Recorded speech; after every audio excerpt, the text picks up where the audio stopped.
Hello and welcome along to part 35 of this Dark Souls guiding playthrough. We're going to go and talk to Big Hat Logan. We released him from his cell in the last episode, so we'll see what he has to say.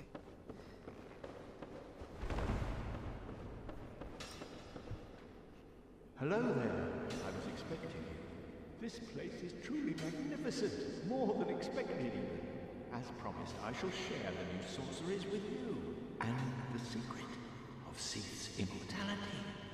So he gives us a hint about how we defeat Seath the Scaleless.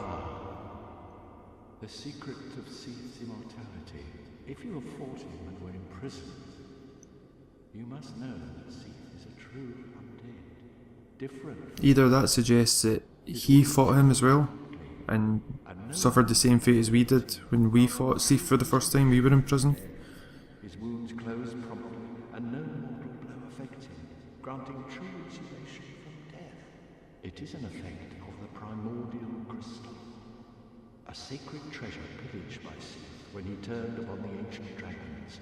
So only by destroying the primordial crystal can you so much as scratch his hide. And it so happens.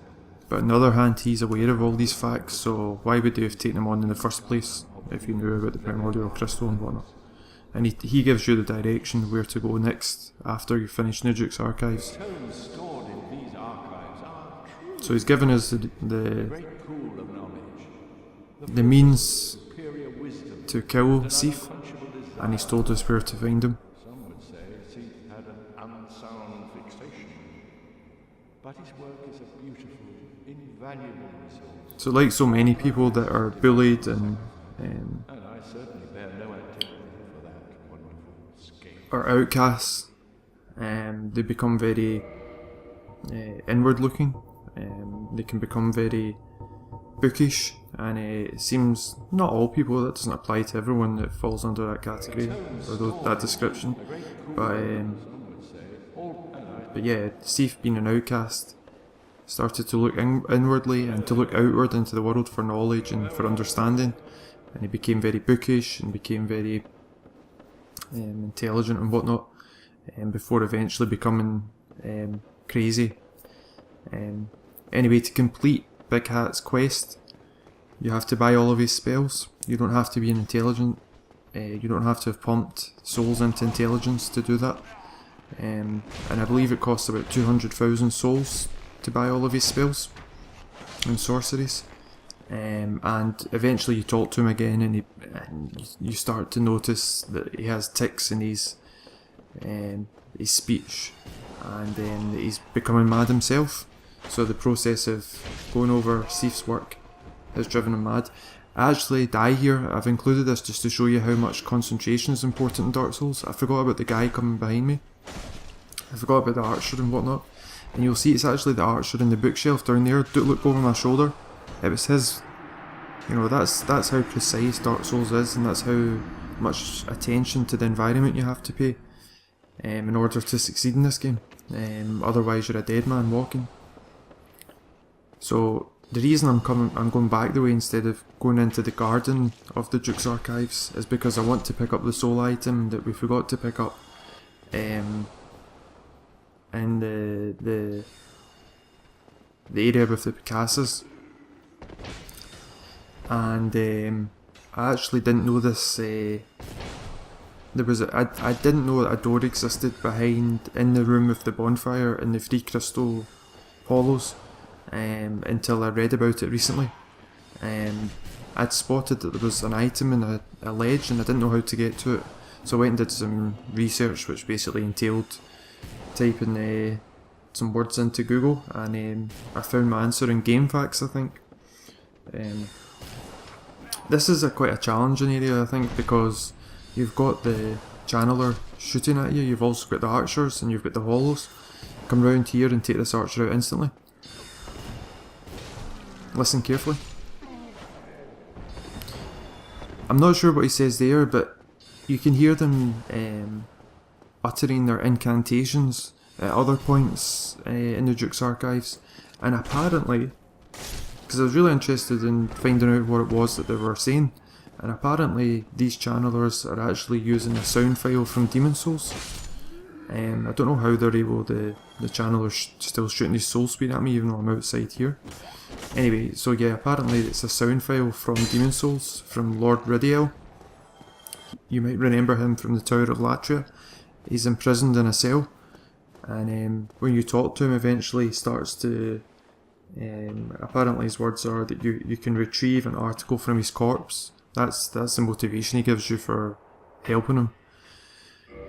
And apparently if you reverse the sound that the channelers make, the incantation that the channelers make, then it's apparently the same, or sounds very similar to retrieve an article from my corpse, slowed down a bit and reversed, which is interesting. I guess From Software just had it sitting in the, in one of their data banks, and they just decided to use that sound file rather than get a voice actor to try and make another sound.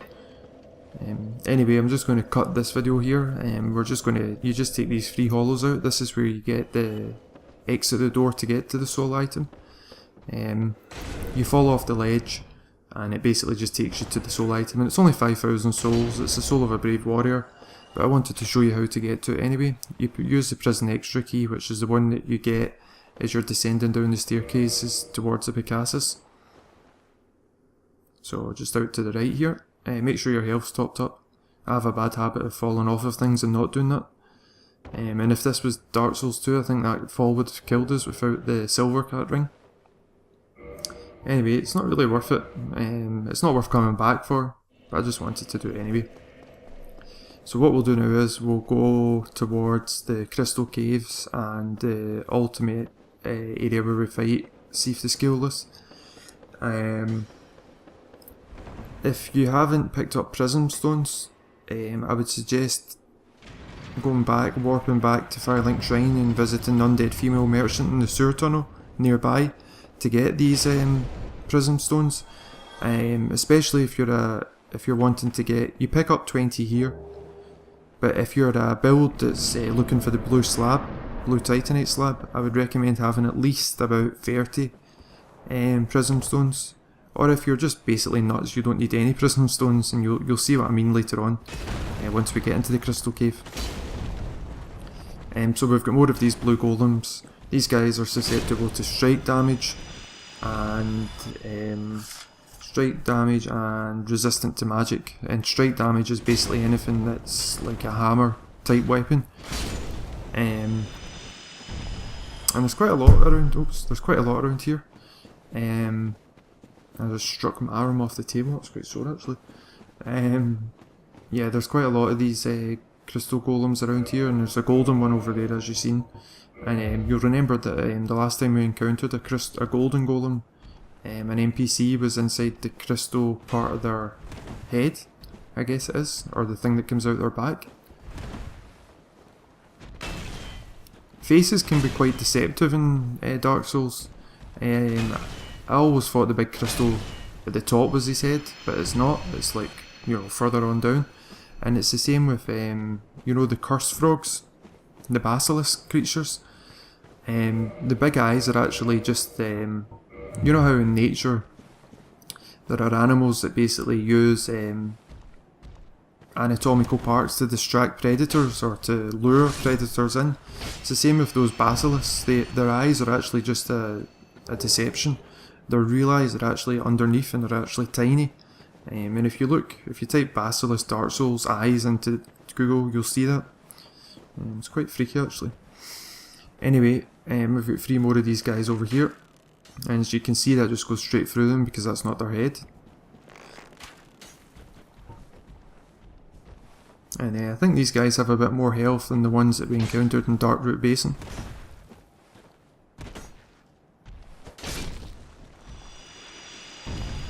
I should probably use the large club or the giant club to take these guys out, but I guess I like the Black Knight halberd because it's quite quick. I was lucky there. I didn't get tagged, and they're not actually guarding anything, so there's and they're very easy to dodge.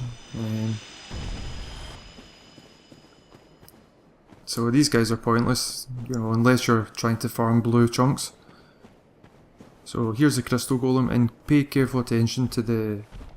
If you look at the big thing emanating out his head, you'll see maybe that there's somebody in it.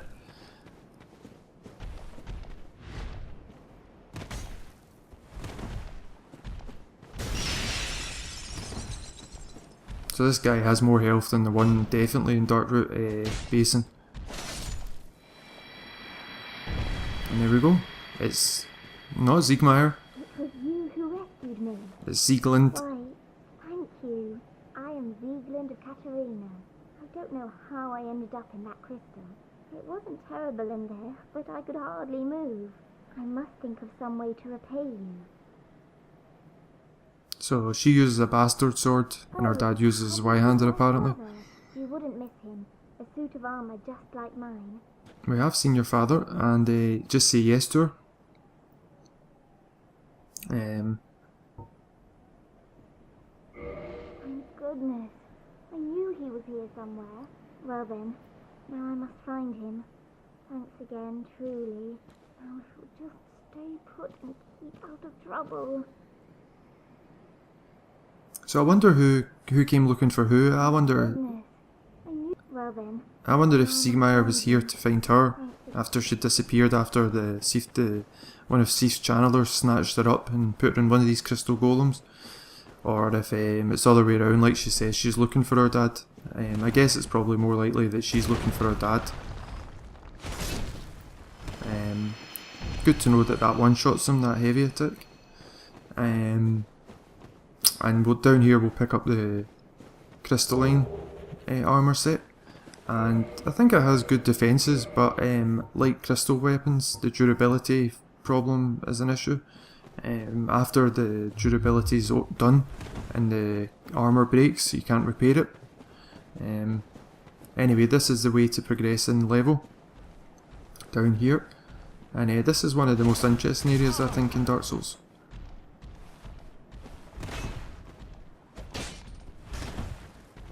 I think FromSoft took their inspiration from the massive crystal caves in Mexico. And if you type that into Google, there's actually a very interesting clip with Professor or Dr. Ian Stewart, a very famous geologist, Scottish geologist, who does documentaries for the BBC. And there's a good clip of him in this crystal cave with the massive crystals, and they have to wear the breathing apparatus. You just run round him and ignore him. Anyway, let's get back to the game, that's more important. You can see that there's snowflakes hitting off of something. You can actually walk, wherever there's snowflakes hitting off of what looks like invisible bits of ground, you can walk on these areas safely. The snowflakes delineate the safe areas from the unsafe areas, or delineate, sorry. I don't know why he aggroed and came down here. I don't think that normally happens, or maybe just by this point normally I've kind of picked up the humanity and already gone further on down into the level. I was just coming back here to make sure I hadn't missed anything, because it kind of confused me that he came down here. And you'll see later on the level, it's as if the aggro radius or the desire of enemies to catch up with you has been tweaked. Because I don't remember, in the numerous playthroughs I've had of Dark Souls, I don't remember certain things happening. It was the same in when we were in the Painted World of Ariamis, where the crow-like creatures aggroed for miles. That was just to show you how the prison stones work.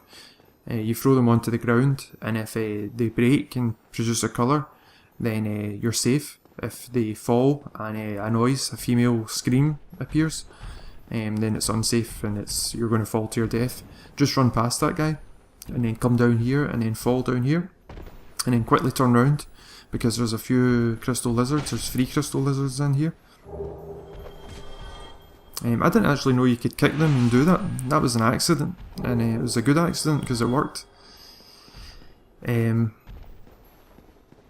So the blue slab is annoyingly over the other side of this invisible pathway, and this is probably the most hairy invisible pathway in the game. because it actually bends round twice, and it is very, very perilous pathway to walk along, and something strange happens. Like I say, I think the aggro range and the aggro, the nature of the enemy's desire to get to you has been like tweaked maybe. I know that there was a download for Dark Souls recently, in the last couple of months, definitely since I started recording these videos for the playthrough guide. There might have even been 2 downloads. Anyway, he comes down here, and I've never seen this before ever. He normally just stays up above, and I'm fighting him on the most difficult, way possible, and I roll off to my death. Not much I could have done there, I guess. He has more health than the others, so it was always going to be challenging to take him out in a couple of hits. I wish I'd recorded the fight I had with him afterwards, coming back here. It was actually a really good fight, and he had me down to like 0 health, and I was very close to falling off a couple of times, and I guess I got lucky and managed to kill him. And I wouldn't have been happy if I had died to him, because it never normally happens. But yeah, I'm determined to try and get this blue slab to show you how to get to it. I've wasted some of my prison stones. I've only got 21 now rather than the 30 I think I had before. And I change weapons here just so I can see more of the ground as I move along.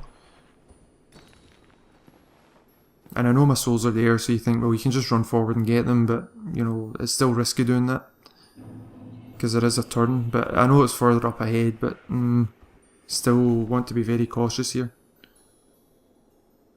Ultimately, unless you're really intending to get complete a magic or enchanted weapon, it's really not worth going through all this to get the blue slab.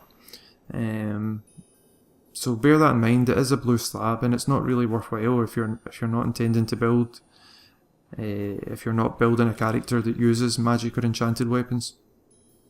But anyway, it's fun just to walk along here, I suppose, and dice with death every second. I don't think there's anything. I've not completed Dark Souls 2. I think I'm still only probably just over halfway through it. But I've not encountered anything like this in it. And I think some people complained about platforming in Dark Souls. I quite enjoy it. I think it adds, variety to a game that is heavily dependent on its combat mechanics. So it doesn't bother me particularly.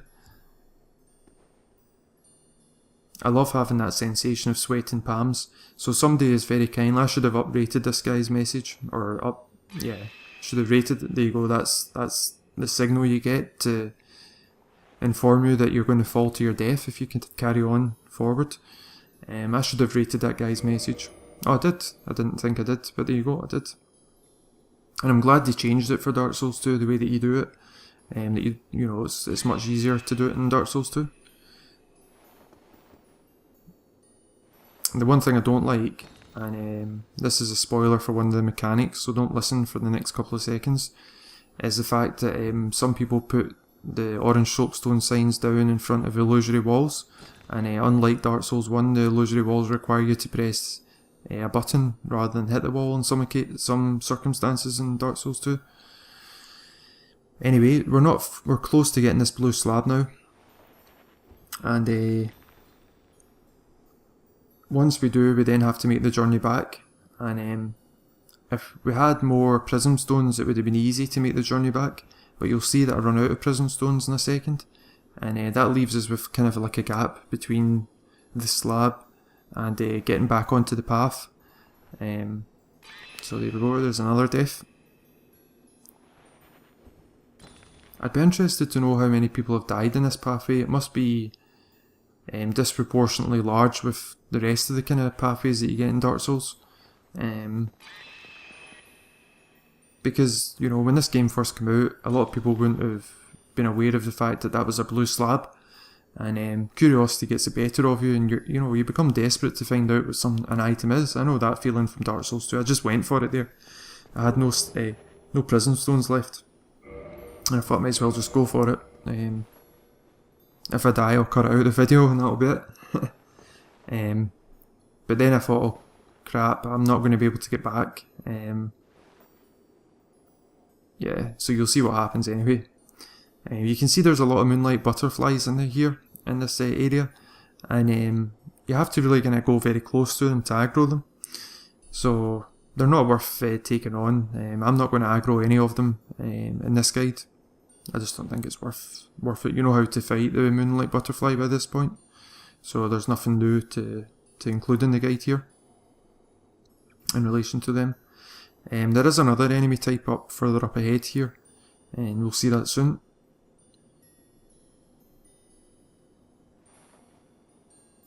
And if you're watching this guide, I know I don't have many viewers, probably only maybe a couple of you, maybe a few.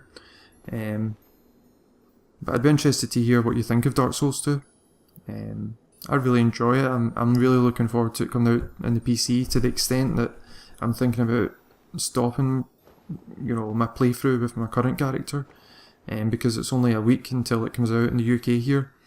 And I think I might just continue on and complete the game on the PC rather than on PlayStation 3. Anyway, by this point it's very easy to get back, because we've got all the prism stones to guide us, so we can make a run for it. Here we go.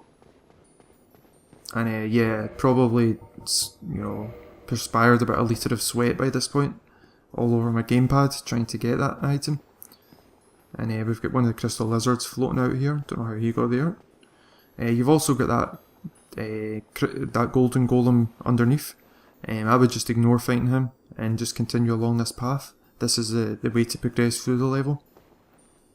And I don't have any prism stones, but what you can use here as a guide is, you can see that there's like a pointy crystal coming out of the, kind of protruding into the cave.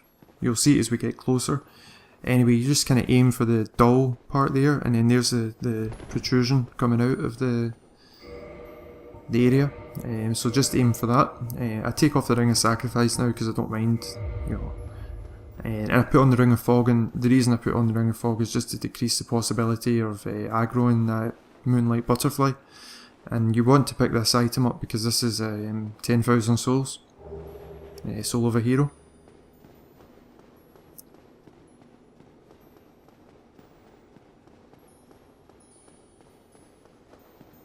And if we come round here, we'll encounter a new enemy. These are the man-eater shells, or monsters, as that guy has correctly said. There's 6 of them here. Most of them have their back to you if you approach them from this direction. And it's good to have a ranged weapon here to aggro them. You want to fight them one at a time. Don't fight them all together. They'll kill you if you fight 5 of them, or you're very likely to be killed. There's one round here, so take this one out first. They have that kick attack. They also have like a lunging attack and a kind of push attack. They don't have masses of health. They also have a brilliant chance that this is where you want to farm Twinkling Titanite. They also drop purging stones. They're weak to fire weapons. So this Chaos Y-hander +5 is really, wrecking them basically.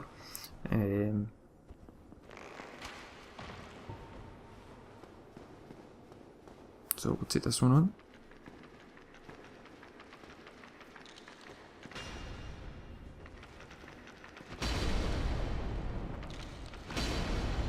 Again, this is another example of Seath the Scaleless performing experiments on creatures, and it seems to be a recurring theme in Dark Souls. It's something that you'll see not necessarily Seath, but you see. Oh, apologies, that's a text message. You see abominable creatures in Dark Souls 2, and I'm not sure what the lore is behind them, but there's plenty of them. Not these creatures specifically, just strange creations.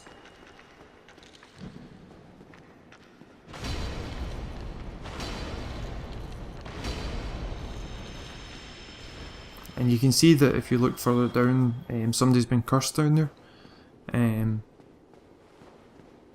That's actually the area down there with the kind of bright lights and the cursed players, is the area where you actually, where the boss fight takes place. And you already know that Seath the Scaleless is capable of cursing you with his crystals. I should have, in hindsight, actually used a green blossom here. It's good to have as much stamina regen as possible. Power Within, actually, I should have probably used it as well. Yeah, I would definitely recommend using Power Within in this fight. And there's a very definitive strategy for this fight. You can see the primordial crystal there in the distance.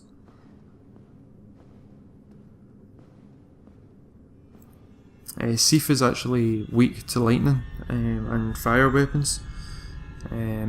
So if you've got anything like a chaos blade, or you've got a upgraded fire weapon or lightning weapon, it'd be really useful in this fight.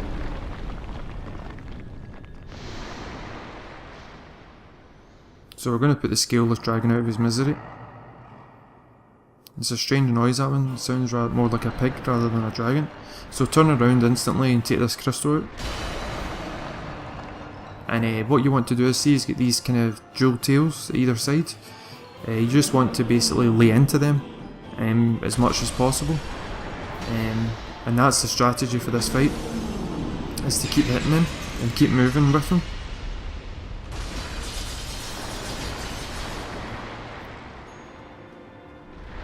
Yeah, I should have definitely used Power Within. I would have probably, instead of doing like 460 damage, probably do like maybe 600 or 700.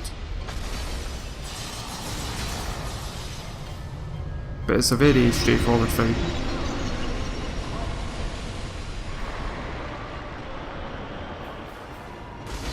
And if you do get cursed, you could put purging stones on your bar, I suppose, because you could pick a couple of them up, maybe from the man-eater shells. But yeah, what to do is, once you've killed them, change into your silver serpent ring, so that you get the increased amount of souls. So we'll get 72,000 souls because we put the ring on. Eventually, we'll get the souls. There we go. And there's a bonfire here.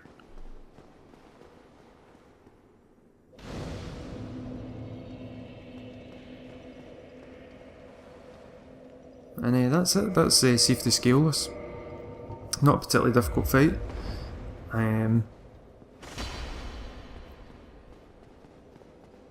Just, yeah, very straightforward actually.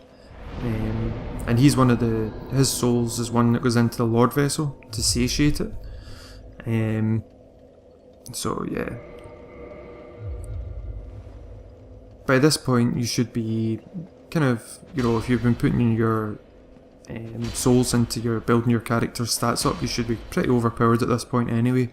You don't have to, I mean, you can keep your souls and use it for building weapons and armor sets and whatnot, just to give you more of a challenge. And if you're looking for more of a challenge, I would specifically pay attention to obviously vitality and endurance, because obviously the less health you have, the more likely you are to die. And less endurance obviously, because your attack and defense capabilities are then lessened. I just want to show you some farming with these guys. The first one to take out is the one I shot at, or it used to be sometime. Well, it didn't used to be. I made a mistake actually. The first one you take out is not the guy I shot the arrow at, and the reason is because his path in AI is all wonky. Sometimes he can make it down without encountering the obstacle that you see him, walking into the other shell. But most of the times he will walk into the other shell and he'll be stuck there, so you have to take them both on at the same time. And it's not a problem in New Game, but in New Game Plus and Plus and whatnot, these guys can quite quickly, kill you or stagger you and whatnot. I'm going to put on the gold serpent ring and the symbol of avarice, and so we'll get the item discovery, and we'll also get an increased amount of souls, because remember the symbol of avarice has the dual function. It not only increases your item find, but it also increases the amount of souls that you get for each kill. The problem is it's incredibly heavy, and yeah, but we don't need to fast roll here.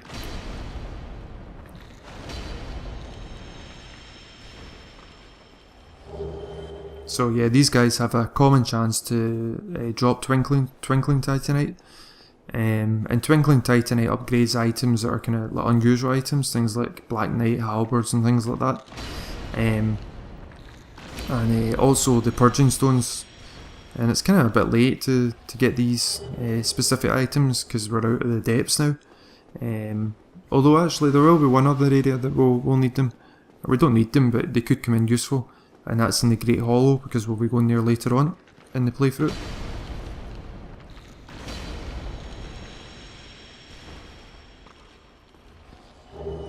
So yeah, I think by this point we've got like 15 or 16 Twinkling Titanite.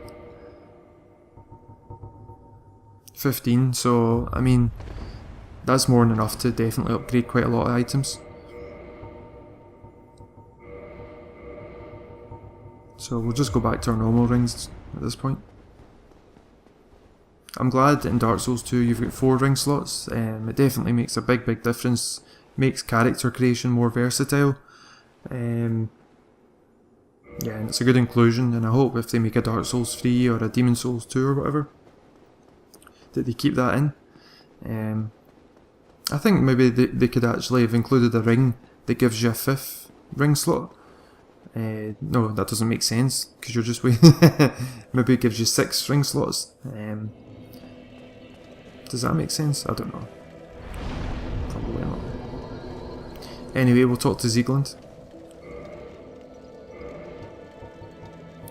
I think there should have been an item though, you get a 5th ring slot. Anyway, this is Seath allied with Lord Gwyn and turned upon the dragons, and for this he was awarded dukedom, embraced by the royalty and given a fragment of a great soul. Although just a piece, it was still enough to satiate. The Lord Vessel. With those managing quite well, aren't we? I haven't found my father yet. Have you seen him? So say yes to this.